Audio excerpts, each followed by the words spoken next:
very excited for this discussion. We've referenced it a few times, the importance of being on social media, sharing your story, both online and in communities, and highlighting farmers, ranchers, practicing veterinarians in those efforts. We've been talking a lot in the last two panels about challenges and maybe some of the negative things out there being in animal agriculture, but we always like to end the summit on a positive note, and I know we're going to do that with this awesome panel this afternoon. We're going to be joined by Markie Hageman, a beginning beef rancher from California and founder of her social media platform, Girls Eat Beef Too. Alexander Strauch, a doctor, a veterinarian, poultry veterinarian, joining us from Michigan. Jennifer Osterholt, a farmer and blogger. Her handle is Plowing Through Life. And Brandi Buzzard, who is both a cattle rancher and is active on social media. You've probably seen her. Her handle is Brandi Buzzard or Buzzard's Beat. I want to say a thank you to National Cattlemen's Beef Association for sponsoring this really important conversation. And before we dive in and I start asking them some questions here, I do have a poll for all of you. So if we can bring the poll question up for folks to weigh in, we would like to know, do you use social media to engage on animal ag issues? Yes, you are doing it a lot. You're doing it some, but you want to do more. You do not have time for that. You are nervous, based on our earlier conversations today, about getting negativity or maybe some activist attention if you get on social media, or nope, you are just not interested in using social media. I'll give you a minute to cast your vote.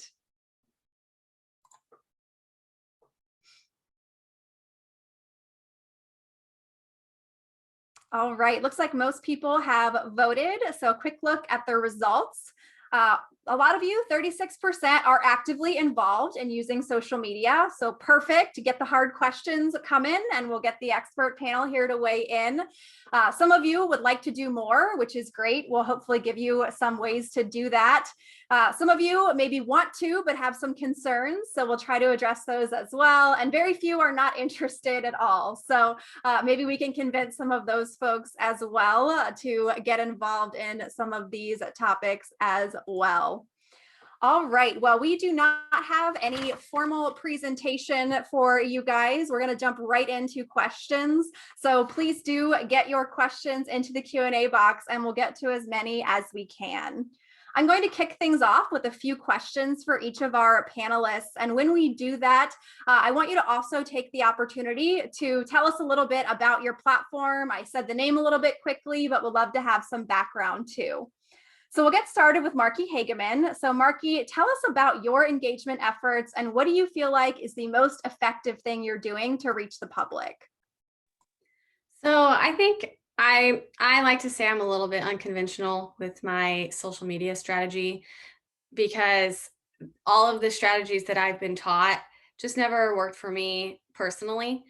What I do is I create memes on my Girls Eat Beef Too Instagram and Facebook. And that's just my way of using humor to connect with consumers. And also I kind of mix in some of that pop culture in with that as well. I was actually on a podcast interview with someone and she brought up the fact that a lot of people know what a meme, the context of a meme, right? And so you can share something, it can be about ranching or about beef, and they may not understand that aspect fully, but they'll be able to relate to what the context of that meme is. And so I thought that was a great way to look at it, because I think that works effectively for me. I think that's a way to reach beyond my tribe and reach out to people about beef and about ranching without really having to dive into the, weeds about things and, confuse them even further with facts and stats and things like that. So I think that's probably my most effective use of my platform. And I think that's something we've heard time and time again throughout the summit. We've had a lot of science heavy discussions, but it always comes in as a question is, well, how do we engage with consumers using that information, because we know that science doesn't sell and humor can be a great way to do that. So that's a great takeaway. We'll go to Alex. So first, again, if you want to give us a little bit of background and context, I'm guessing communications is not part of your official job description as a veterinarian. So fill us in about how you ended up on a panel about social media and communicating about agriculture. To answer your question shortly, I'm never short on words. So I think that's how I ended up on a communication panel. Very quickly, my name is Alex Strauch. I'm a veterinarian. I've been working in the poultry industry for the last 4 years, so I feel like I've got some of my sea legs now, but I'm not too confident. I still have lots to learn. And I found out very quickly, I had an idea about this, that the veterinarian is not just for my job, a chicken mechanic. I also wear many hats where one, I'm a teacher every day to internally inside the company I work for and the farmers that I work with, and very importantly, externally. I found that out very quickly, and that goes hand in hand with not PR, but how do I say, well, let's just say PR for right now, because people really want to know what I do and what my farmers are doing and where their food comes from. The desire is there to know. And they trust, from what I've gathered in a couple surveys that I've seen online, they really trust what veterinarians have to say. So I feel like I'm in a unique position to give some trustworthy, honest advice or facts with context and empathy. And I'll go ahead and ask you to build off of that. How do we get more veterinarians to engage? Because exactly like you said, they are very credible voices. They rate very highly and trust research. So how do we get them the tools they need and get them energized to be communicating about animal agriculture? Well, one, you get them in the Animal Ag Allies program. And then two, this isn't a dig at my profession, but some of us are very good at our technical skills, and some of us are not the best public speakers. And that is a journey that we'll always all have to work on. There's no success, it's only progress. You become better at it over time. So practice, I think, would be the second biggest buzzword here. It's not an accident if we practice what we're going to say and work on refining it. Not to give canned answers, but to just make sure that we're clear and concise. Those two beautiful C words, clear and concise. So we got to practice and we got to get them in Animal Ag Allies. Well, that was not a paid promotion, but Animal Ag Allies is a training program from the Alliance to help give farmers, ranchers, and practicing veterinarians some background, some tools that they need to engage. So Casey just dropped some information in the chat. Again, that was not planned, but we'll go ahead and put a link if you want to check it out. So for Jennifer, some of our audience, maybe the few that said they're not really into social media, they might be sitting there wondering, what are we talking about? What do you guys do all day? What is social media and how does it, take up amount of time? So tell us about your platform first. And then secondly, what does a day in the life of a food influencer or blogger or social media leader look like? Thank you. So I have a website-based business, plowing through life, that requires time and attention every day. So anything that I do, I'm trying to channel people back to my website. And I spend time testing recipes. I try to anticipate what the public will like. I research words and phrases to use in my articles. I use a lot of data to determine how to get the audience that I want to on the food blog or how to try.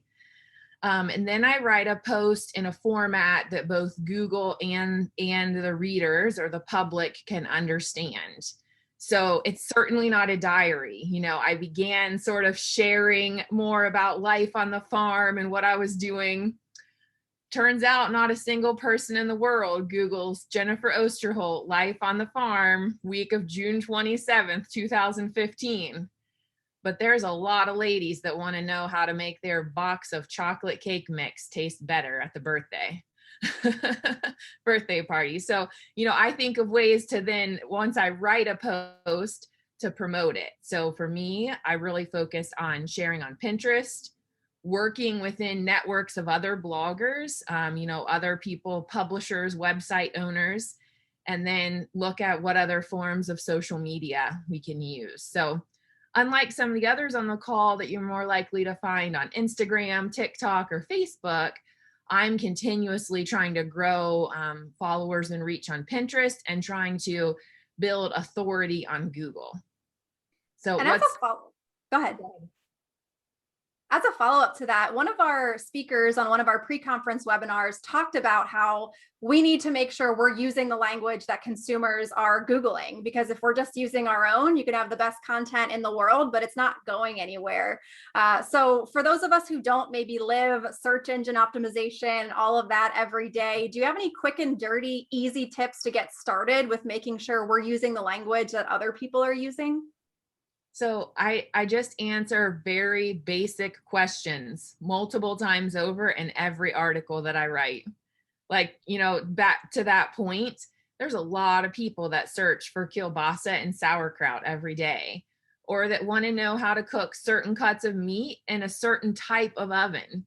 So it's not just how to make it in the oven, it's how to make it in a convection oven, or how, so just the more specific that we can be based on what we know and what we're doing, when we answer just the very basic questions people have, and we continue to do it over time, it builds authority in Google. So I'm still very new in the journey, but I am very excited about the opportunity that exists. Lots of opportunity out there.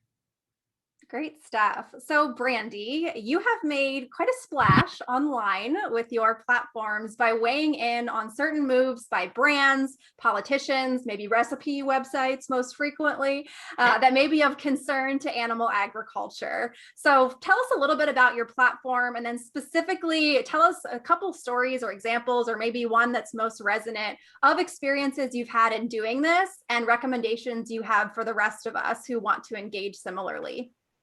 Well, that was a good setup, Hannah. Thanks. My name is Brandi Buzzard. I am a rancher in Southeast Kansas. I am not actually outside. So I'm very active on Facebook and Instagram, and then I promote my blog posts on those two platforms. You will not find me TikToking. You will also not find me reeling on Instagram because I don't have that feature yet. But for many, many years, I started being down this advocacy journey in like 2008 or 9 or something like that. And for many, many years, when a company did something that was negative for agriculture or beef, I would write a blog post that, had this headline that was like really lambasted them and talk about how they were wrong. And I can't believe that they would make a decision like this.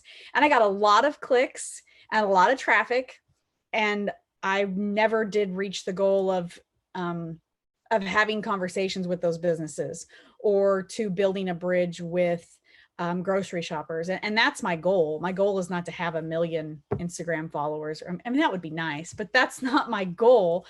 My goal has always been to narrow the gap between producers and grocery shoppers. So here, maybe 2 or 3 years ago, the next thing that hit agriculture was the Green New Deal. That was the proposal for the Green New Deal that was presented by Congresswoman Ocasio-Cortez, among other representatives, but she was the leader, I believe, of that proposed piece of legislation.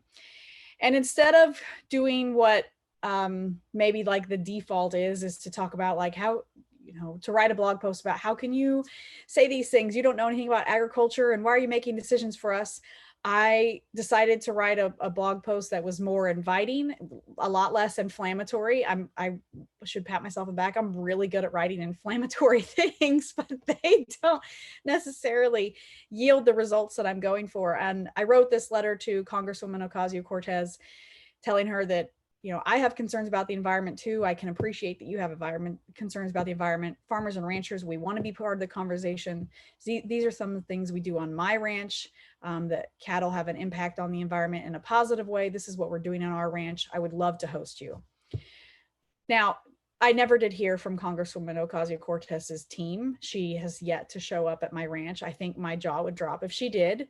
But I was able to get the attention of MSNBC, of Fox News, of several other smaller regional news networks. So I was on 2 major news networks talking about a rancher's perspective of the Green New Deal and a rancher's perspective of climate change and environmental sustainability and how we can be a better part of that.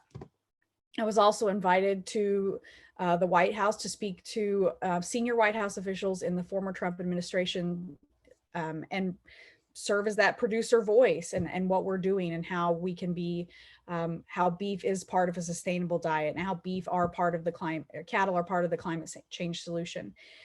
So I followed that same methodology a few weeks ago or last week when we saw that Epicurious, which is a website company that is also housed under the same umbrella as like Bon Appetit magazine. So I followed that same method. Instead of saying, I've never heard of Epicurious, I don't care about them, no big deal, I'm going to keep eating beef.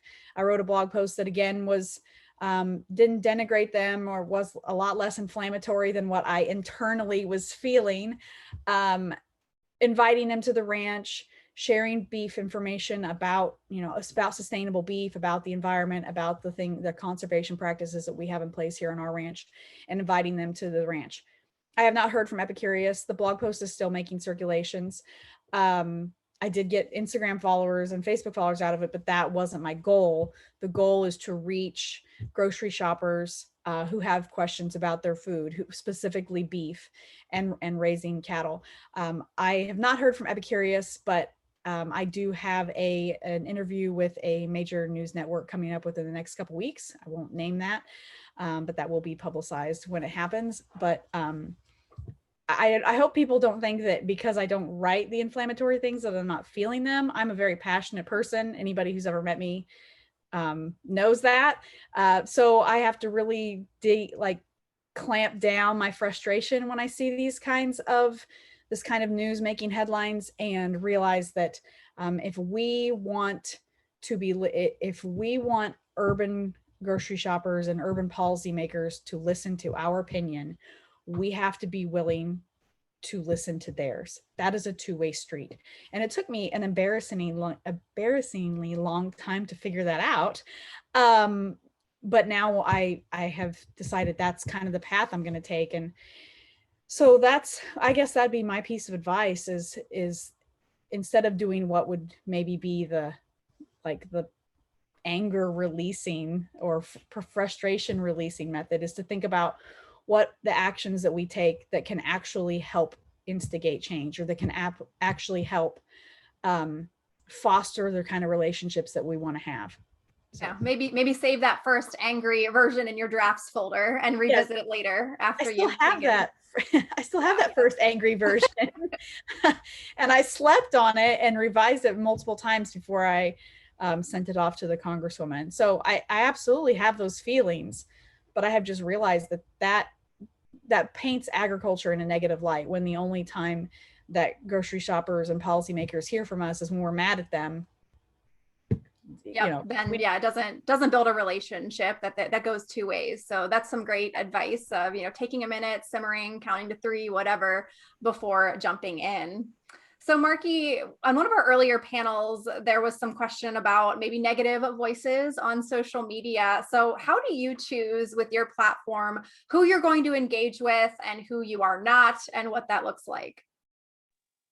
So that's a good question, because I think sometimes, especially when you're starting out in advocacy, you get caught up with the people who comment really inflammatory things on your posts. And maybe you have activists who sit there and use derogatory language, or they have a negative remark towards you or anything that you're talking about.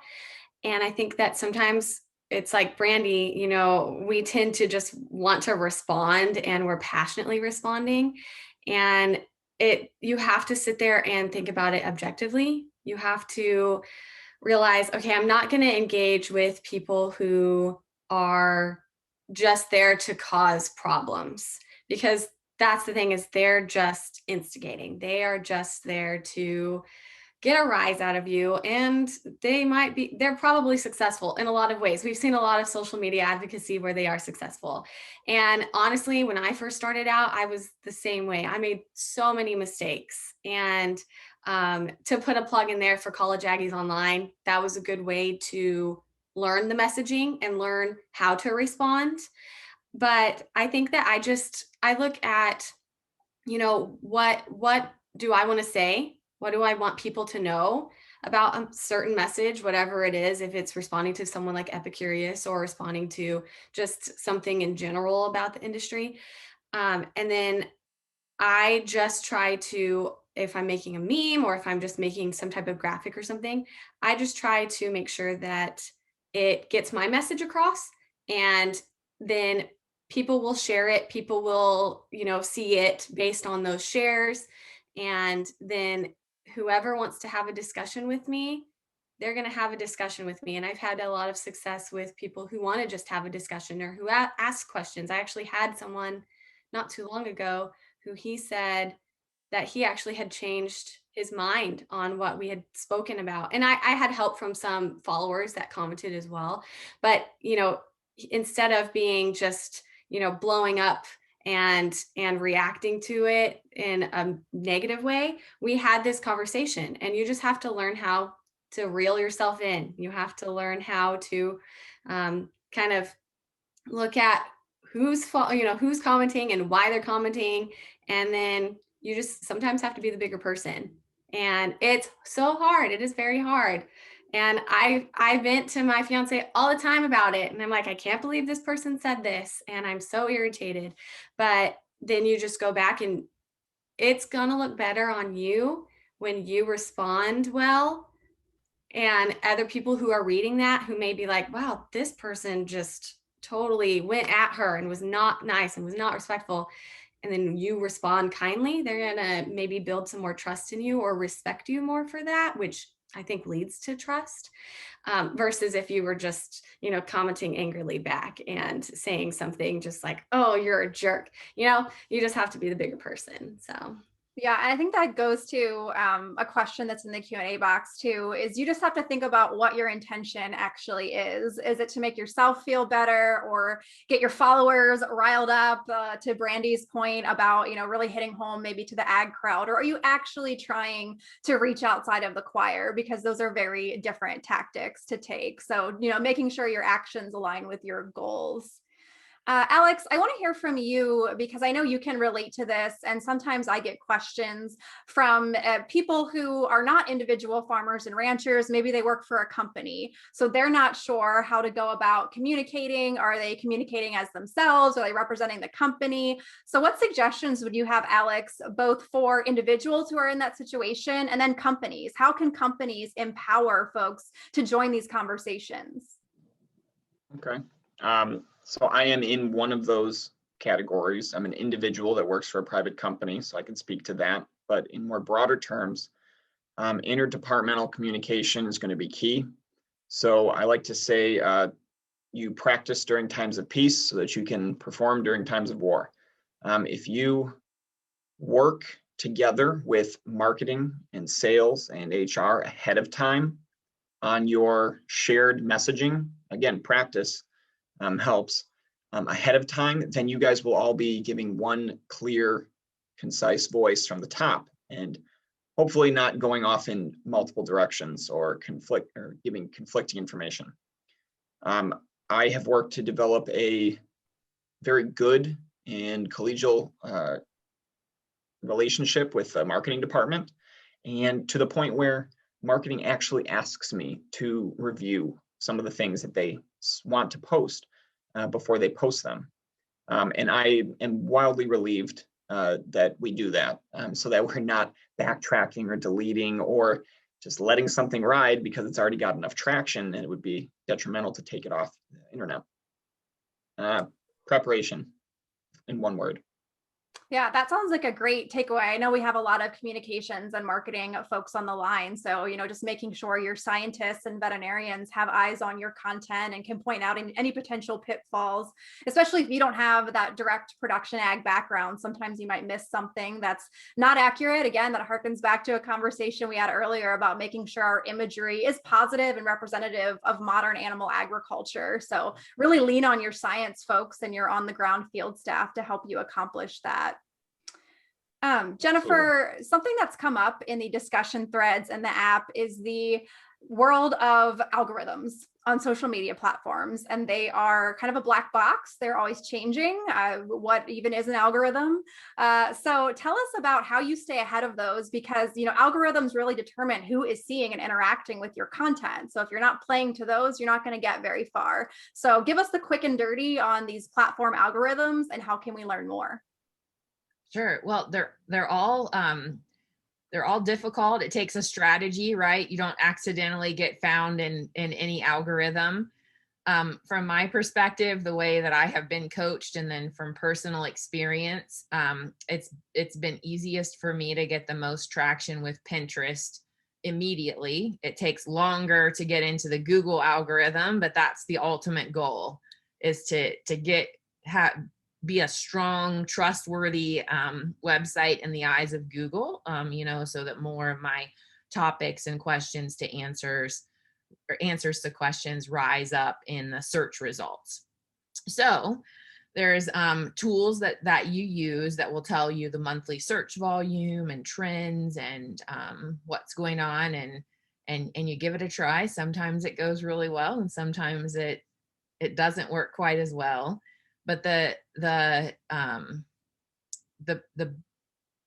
big deal is it's a magical combination of consistency. You just have to keep going, even when you don't want to, even when you're tired, even if you feel like, oh, I've already said that, I don't know what else there is to post. You just have to be consistent, and you have to keep creating recipes, because again, Google, all the social websites, they see, like, they know when you have a new URL, and they know when you're re-promoting an old one, and they all like fresh new content. So consistently creating new content. You have to network with other people. The internet loves popular things. So, I'm continually working to build my network of other influencers, so that we can be a team and help lift each other up in the places that it makes sense. Again, using data, looking at trends, and then luck. It takes luck with all of these algorithms to pop up. But so that combination, just keeping after it, has allowed me to reach hundreds of thousands of people. And actually last month alone, people spent over 18,000 hours reading my website. So it's exciting. It can be done, right? You don't have to be an expert at all of these things. Like, you can learn, you can do it. You just have to keep going. Well, and sometimes we joke about going to a recipe blog, and before we get to the recipe, we have to read the blogger's life story and what their husband thought about it and their trip to Disneyland and all of that. But that's because of SEO and, keywords, right? I mean, that's why they do it. Well, so that was an old strategy. So people are really actively going through and updating those posts and scrubbing it of irrelevant information that doesn't help Google. So now it'll just say best pot roast, world's best pot roast over and over again before it gets to it. And because it says best, and you found it on the internet and it says best, it must be true. It's got to be. Speaking of that, Brandi, I'm pretty sure before I even met you, I had your best Mississippi pot roast pinned on my Pinterest, and I make it. So clearly those words work. Oh, wow. It is the easiest roast recipe in the world. I think my husband could drink that gravy if I let him. It's really good. So there's a question for Brandi in the Q&A box. So again, folks, use that to get your questions in. And it's a really great question, and we can all probably relate. There are a lot of things on the internet about agriculture that we could all probably spend all day, every day responding to. So Brandi, how do you decide whether or not there's value in engaging? Well, I think that there's buckets of people. So in a previous life, I worked for the National Cattlemen's Beef Association, and we talked about like people who are very pro-beef and people who are in the movable middle and people who are very anti-beef. And so if I'm looking at a comment on my blog post or a Facebook post or something like that, or Instagram, and I see something that, I try to categorize people into kind of those buckets. Like, are they very hardcore against livestock? Like, I'm not going to even engage with them, because they're just, I think Markie mentioned it earlier, like they're just they're making an inflammatory comment just to get your hackles up. And it generally works. And then you've like been sucked into a black hole of arguing with someone who will never be in favor of what you're doing anyway. And then there are people, there's a lot of people who say, this is great, I agree with it. And that kind of thing. So I'm not necessarily going to engage with that. I might give them a thumbs up or a heart or something like that. But those people that make comments that are truly inquisitive in nature, they ask a question like, well, why do you give one of your cows antibiotics? Or, you know, what's the purpose of a growth hormone? And some of those questions, sometimes our natural reaction can be to go on the defensive because we don't like to be questioned about why we do things. But a lot of times those questions are phrased because the person asking them really just doesn't know. So I just kind of use that, like my internal register maybe, to figure out guess what kind of bucket they're in. And I think that they're probably in the movable middle. Then I'll engage with that, because I think maybe somebody else said it. You get so many comments and questions, things of that nature. You can't probably answer every single thing. So you'd have to do your best to address the people that you think you can have some sort of positive impact with. This next question has a few different layers, so we'll spend some time on it. We'll start with a lightning round for each of you. Tell me your favorite and your least favorite social media platform, and maybe a quick explanation of why, if you'd like. Markie, we'll start with you. Favorite, least favorite, and quick reasons why. Favorite is Instagram. I like visuals. I think that it's a more positive platform. Least favorite by far is Twitter. And I think Brandi and I share this. I feel like it is very negative. I feel like there are people that are just there to breed off that negativity. And so I don't go there often. I do not really advocate there often. Okay, Alex. My advocacy is very much in the professional realm. It's part of my business, and my business is my identity as a veterinarian here. I stick to LinkedIn when I'm doing outreach or education. And that takes away anonymity. So people I'm interacting with have to own up to their profiles unless they're very good at, I guess, putting on a mask and being somebody else or catfishing. But I use LinkedIn, and I don't really have a least favorite. So I'll pass the bar to somebody else here. Okay, Jennifer. My favorite's Pinterest because it helps pay for trips to Disney World. And my least favorite are the ones that you have to be quirky and trendy, because with Google and Pinterest, like you get your mindset in writing for SEO, at least I do, and I stay there. And it's, when I really get there and hit the sweet spot and can pump out the content, it's hard for me to shift gears to the tone that's more popular on other social channels. So don't keep our eyes out for you doing the latest TikTok dance, huh? You're out on that. Not yet. Maybe someday, who knows? And Brandi. Well, I will agree with Markie. Twitter is a cesspool, and I generally share a lot my very strong football opinions there and other random things like that. But I don't do a lot of advocating there because it is so it's just gone, fleeting. What you say is gone in a second. I have a hard time between Facebook and Instagram, which one is my favorite. Facebook is where I started. After I started the blog, that's really what helped me make a larger impact, particularly with the letter to Congresswoman Ocasio-Cortez. But I really dislike some of the features of Facebook and the algorithm and how some things don't work. And then similarly, I love Instagram because of its visuals and that it's just a short caption and things like that. But I feel like it's harder to share a message across Instagram sometimes. Like if you're going to do a story, it's gone after 24 hours. And so I'm going to say they're like neck and neck for me, but Twitter is definitely at the bottom of the list. Twitter is my favorite, so I'm going to have to reflect on what that means about me, per Markie and Brandi. I don't think the people on Twitter are cesspools. I just maybe I need to clean up my timeline. I don't know. I feel like what Markie said. Like I feel like there's just a lot of negativity on Twitter. So well, and I do find that Twitter's a great place for breaking news. If I can't find it on the local radio or television, I can find it on Twitter though. Yeah, that is very true.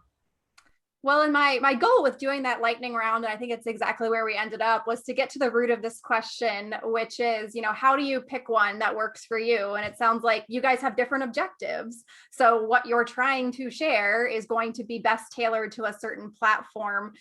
So, kind of that's my takeaway from that round is, think about what you're trying to do and who your persona is that you're trying to reach. And then where are those people most likely to be is a great way to go. And the second half of that question, Alex, I'll start with you. And then if anyone else wants to weigh in, you're welcome. But since I know this isn't part of your day job or kind of your official responsibilities, how do you stay in control of the amount of time you are spending on social media and not get too absorbed, or, the whole day's gone by and you're still scrolling LinkedIn? How do you manage that? I'm going to be honest, I'm not good at it. But I have an advantage here. I don't have kids, and I'm not married, so I have a fair amount of free time. I'm actually a terrible person to ask that question too. So I'm So very much maybe, engaged. I know, And, yeah. Brandi and Jennifer, you guys do have families. So maybe one of you, how do you balance your time? Maybe Alex can take some tips, and I probably need them too. So what's your tips for maximizing amount of time and make sure you don't get sucked in? Go ahead, Jennifer. Oh, okay. So there I have had the opportunity. There's a very large blogger that just lives 10 minutes from me that has millions of page views every month. And she pulled up her Facebook and showed me she has a news feed blocker. Her news feed's empty. She uses it for groups only. And I've heard that from multiple people in the business that just get tagged or get, just at a pace that you can't physically keep up with. So honestly, I try to really draw the lines. This is where I use my data and analytics. I look at where are my page views coming from, what's helping me gain traction. And, I compare what's helping me gain traction to my goals, and I focus on those areas. And that, the bottom line, reaching the goals is a really big help there for me. That's a surgical approach. Jennifer's got this dialed down.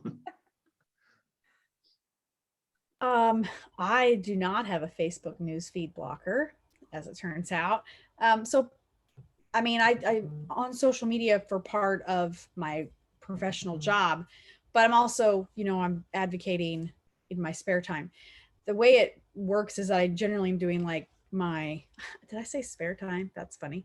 I'm generally doing like my personal social media stuff, like in the morning when I'm doing chores and things of that nature. And then like in the evening. And I might share a couple things. Like I'm thinking particularly on Instagram, I might share a couple things that other people have tagged me in or that I thought was interesting or that I saved during the day. But for the most part, the advocacy personal stuff is the start of the day and at the end of the day. And even more so like after my daughter goes to bed, because I do have a family, like Jennifer, or like Hannah said, Jennifer and I have kids.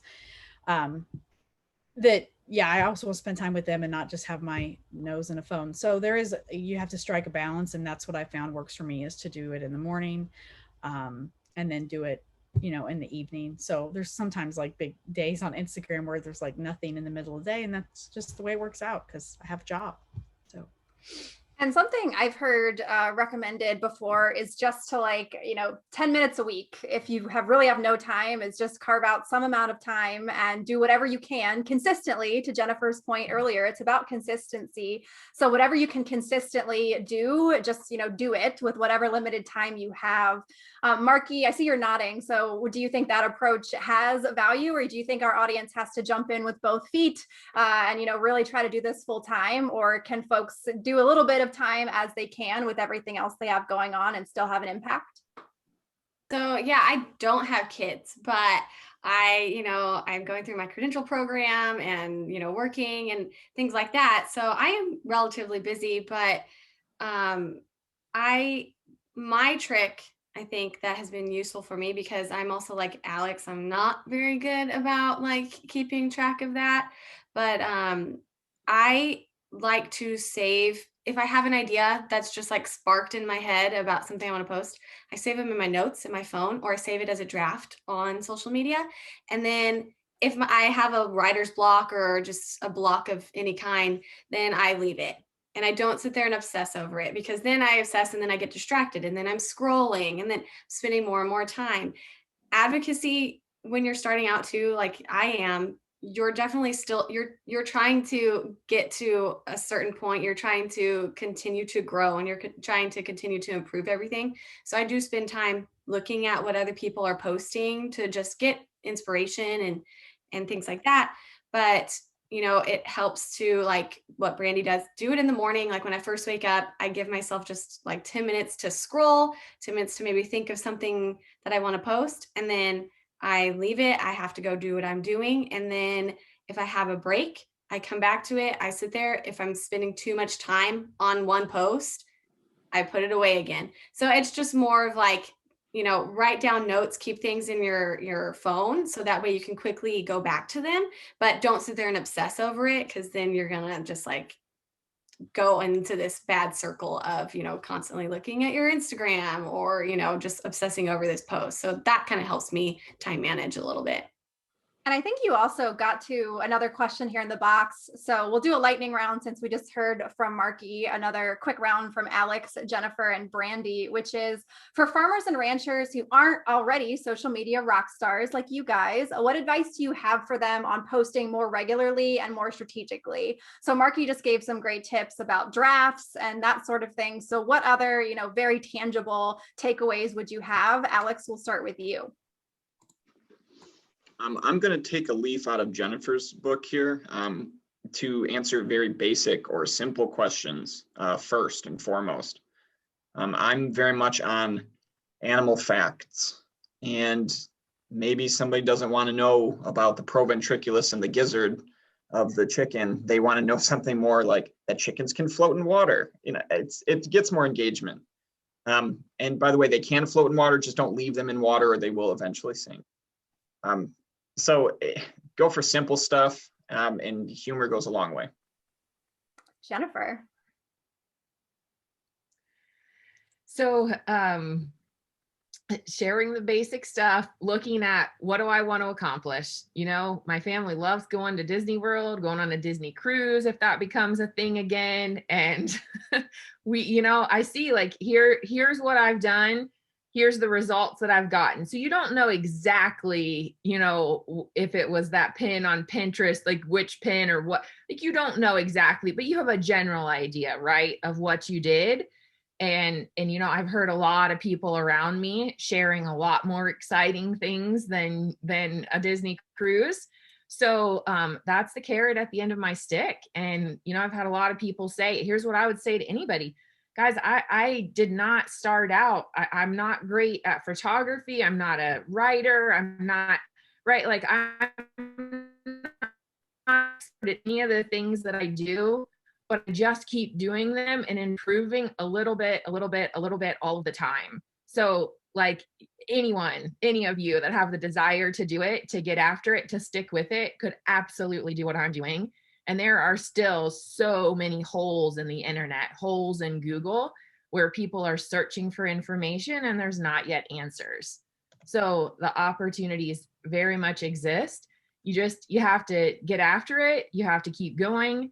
I would say it's helped me, the groups that have, provided sponsorship, support, whatever, because it does take a tremendous amount of time for several years to get started.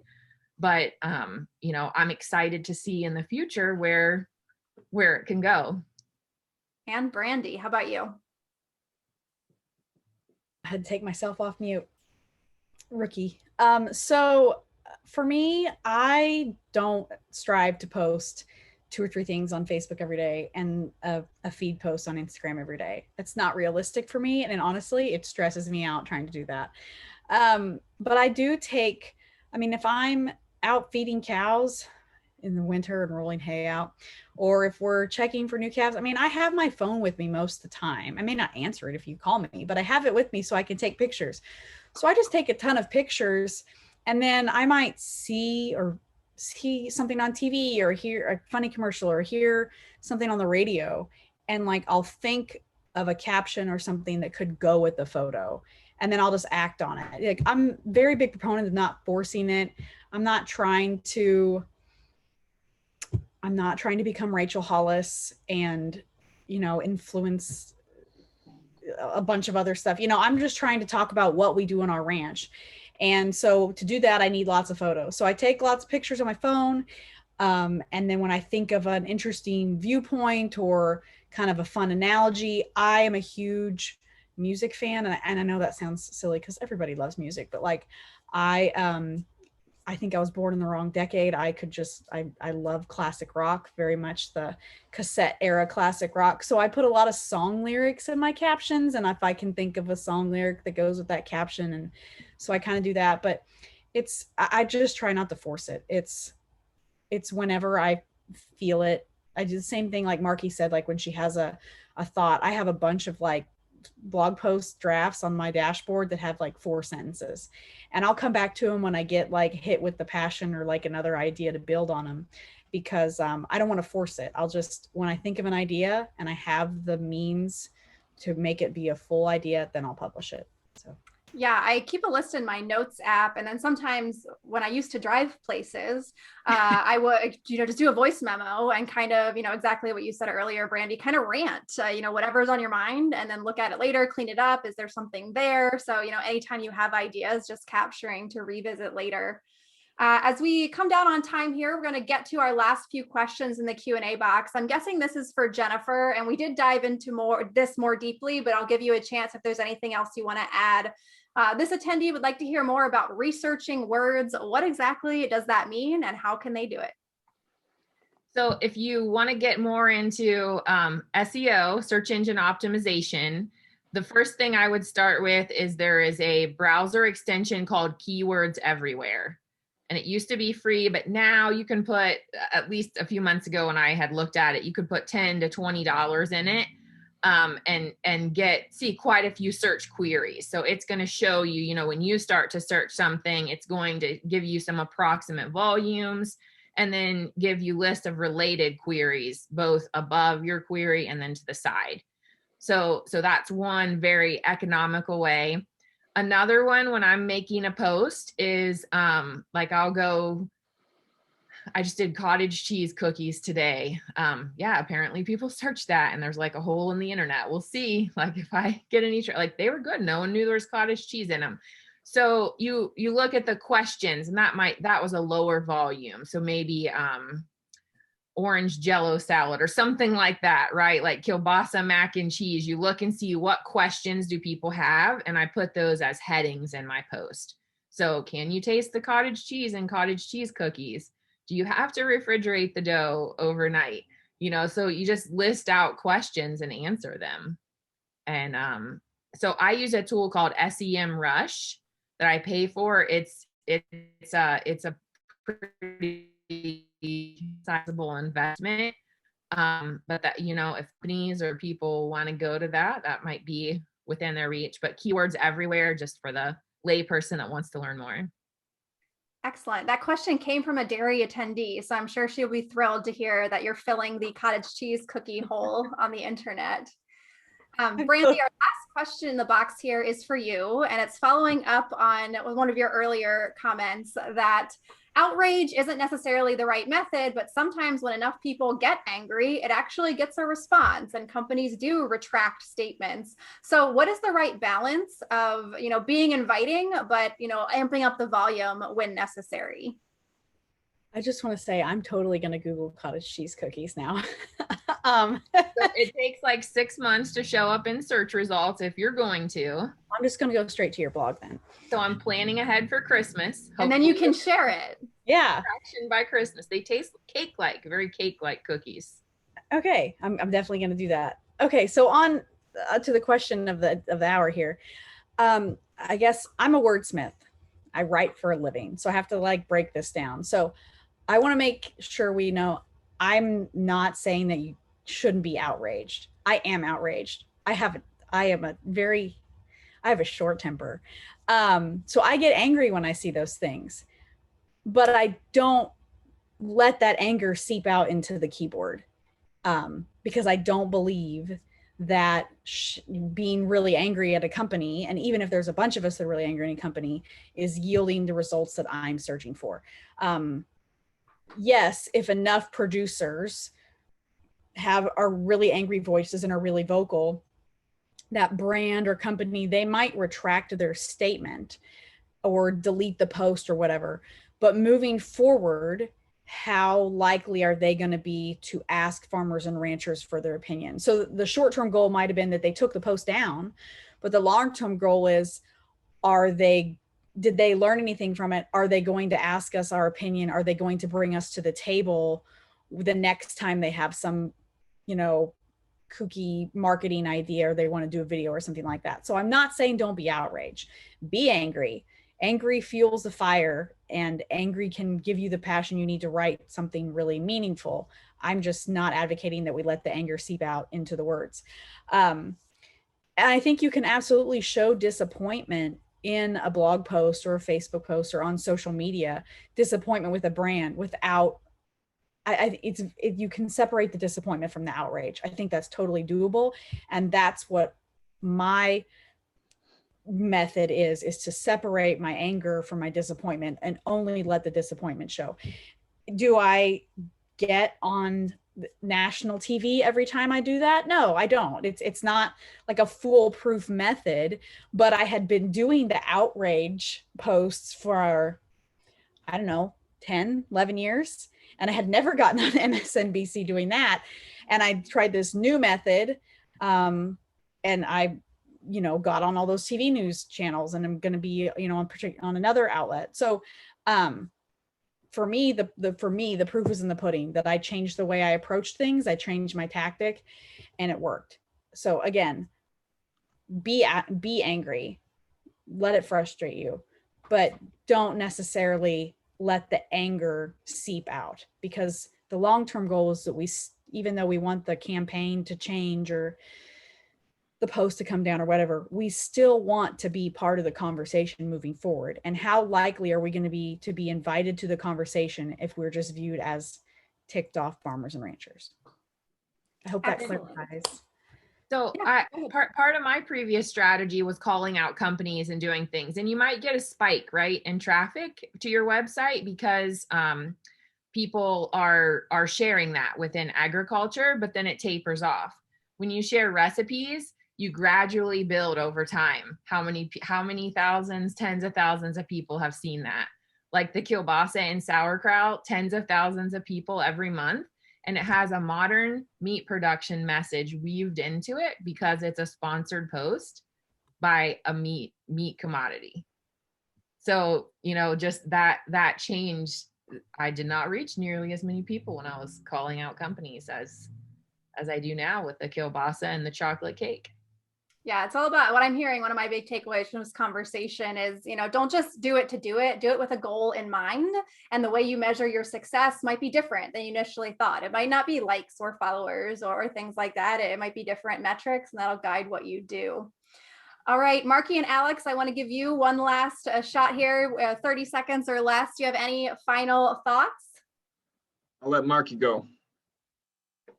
I just agree with Brandi on everything, and you have to learn how to get to that point. I'm still learning how to be that advocate and be able to have a better message. So don't feel like you're this awful advocate if you do get impassioned and, mess up or respond in a less, effective way. But just try to strive for that. Try to think of it every time. Be a person that someone else wants to go to. And Alex. And then, to give my final thoughts here, guys, get a veterinary endorsement or get an allianceship, a co-allianceship with the veterinarian or a renowned animal scientist. It gives a lot of credence and even humanity to some of the stuff that we're seeing, some of these facts about animal agriculture. I truly believe that. The strategy we talked about actually earlier today was, let's get normalcy out there. Let's take pictures like Brandi's doing of the beautiful landscapes and her perfectly healthy cows just sitting there ruminating and chewing their cud. That's normalcy. That's what happens the vast amount of the time. And we can shift the amount of impressions online to more positive from negative if we play a numbers game and get some beautiful pictures and media out there. Normalcy on the farm is beautiful. It really is, and it'll hit you in the heart. Well, that's a great note, very positive note to wrap up on. I love it. Very inspiring. Thank you so much. Markie, Alex, Jennifer, Brandi. I threw your handles back up on the screen. Alex is Alex on LinkedIn. You can find him there. Thank you so much for this excellent conversation. I think everyone's probably feeling very motivated to step up and do our part and make sure we're engaging in the critical conversations about animal agriculture. Thank you so much. And thank you to NCBA for sponsoring this discussion. And thanks, Hannah, for getting this going. Much appreciated, honestly. Yes, thank you. This is great to be here, and thank you for organizing it all. Thank you all so much.